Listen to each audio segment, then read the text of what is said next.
விஜய்க்கு ஆதரவாக வாக்களிச்ச எம்எல்ஏ பதவி காலி. முதலமைச்சர் திரு மாண்புமிகு விஜய் அவர்களுக்கு வாக்களித்திருக்கிறார்கள். அவர் முதலமைச்சராக வர வேண்டும் என்று தெளிவாக வாக்களித்திருக்கிறார்கள். அந்த மக்கள் தீர்ப்பை அனைத்து இந்திய அண்ணா திராவிட முன்னேற்ற கழகம் தலைவணங்கி ஏற்றுக்கொள்கிறது. எடப்பாடி தரப்பு எச்சரிக்கை. அது சட்ட ரீதியாக நடவடிக்கை மேற்கொள்ளப்படும்.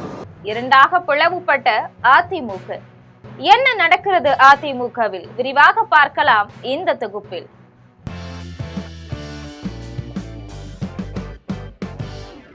அதிமுகவுல இப்ப மறுபடியும் உட்கட்சி குழப்பம் வெடிச்சிருக்குது. அதிமுக எம்எல்ஏக்கள் தாவேகவுக்கு ஆதரவா வாக்களிப்பார்கள் அப்படின்னு சி.வி. சண்முகம் சொல்லி இருந்த நிலையில எடப்பாடி பழனிசாமி ஆதரவாளர்கள் செய்தியாளர்களை சந்திச்சாங்க.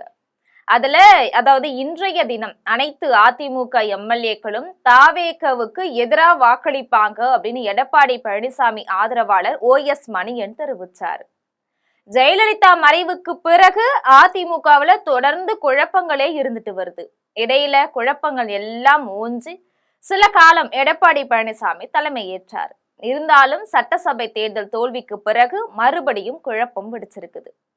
SP வேலுமணி, சி.வி. சண்முகம் ஆகியோர் விஜயுடைய தாவேக அரசுக்கு ஆதரவு அளிக்கணும் அப்படின்னு சொல்லிட்டு வராங்க.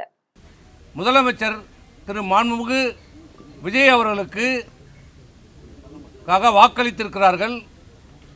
அவர் முதலமைச்சராக வர வேண்டும் என்று தெளிவாக வாக்களித்திருக்கிறார்கள்.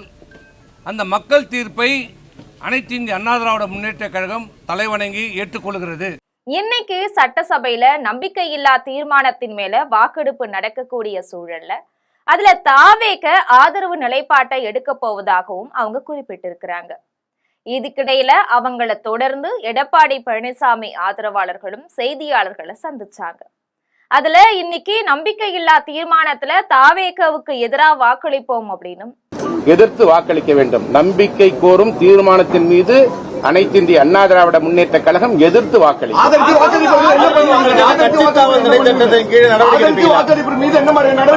அது சட்ட ரீதியாக நடவடிக்கை மேற்கொள்ளப்படும்.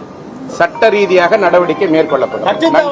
எல்லா அதிமுக எம்எல்ஏக்களும் தாவேகவுக்கு எதிராக வாக்களிப்போம் அப்படின்னு OS மணியன் தெரிவிச்சிருந்தாரு. இது மட்டும் இல்லாம எடப்பாடி பழனிசாமி திமுக கூட கூட்டணி பேசினார் அப்படின்னு இல்லாத ஒண்ணு அவதூறா பரப்பிட்டு வராங்க அப்படின்னு OS மணியன் சொன்னாரு. ஆயிரம் சொல்லுவாங்க அவங்க. இப்ப நீங்களே ஒரு செய்தி போட்டீங்க, நான் பார்த்தேன். இவர் புஷி ஆனந்த் பொதுச் செயலாளர் எடப்பாடியார் வீட்டுக்கு வந்தாரு, இதோ பாருங்கள் கார, இதோ பாருங்கள் உள்ளே இருக்கிறார் அப்படிலாம் செய்தி போட்டீங்க. இல்ல உண்மையா? அவங்க இன்னும் பேசும்போது என்ன சொன்னாங்கன்னா, எடப்பாடி பழனிசாமி தான் அதிமுகவுடைய சட்டமன்ற கட்சி தலைவர். அதிமுகவுடைய 47 எம்எல்ஏக்களும் இதற்கான கையெழுத்தை போட்டு இருக்கிறாங்க. அந்த கடிதத்தை சபாநாயகர் கிட்ட நாங்க கொடுத்திருக்கிறோம். அனைத்து இந்திய அண்ணா திராவிட முன்னேற்ற கழகம் ஒன்றாகத்தான் இருக்கிறது, எந்த பிரச்சனையும் இல்லை என்பது அவர்கள் எடப்பாடியார் தலைவராக இருக்க வேண்டும் என்று அளிக்கப்பட்டிருக்கிற கையெழுத்து அதற்கு சாட்சி. தாவேக அரசு மீதான நம்பிக்கை கோரும் வாக்கெடுப்புல அதிமுக எதிர்த்து வாக்களிக்கும். கட்சி கொறடா உத்தரவை மீறி ஆதரவா வாக்களிச்சா சட்ட ரீதியான நடவடிக்கை எடுக்கப்படும் அப்படின்னு சொல்லியிருக்கிறாங்க. இன்னைக்கு சட்டமன்றத்துல என்ன நடக்க போகுது அப்படிங்கறத நாம பொறுத்திருந்துதான் பார்க்க வேண்டும். இது போன்ற செய்திகளை உடனுக்குடன் தெரிந்து கொள்ள ஜெம் தொலைக்காட்சியுடன் எப்பொழுதும் தொடர்பில் இருங்கள். நன்றி.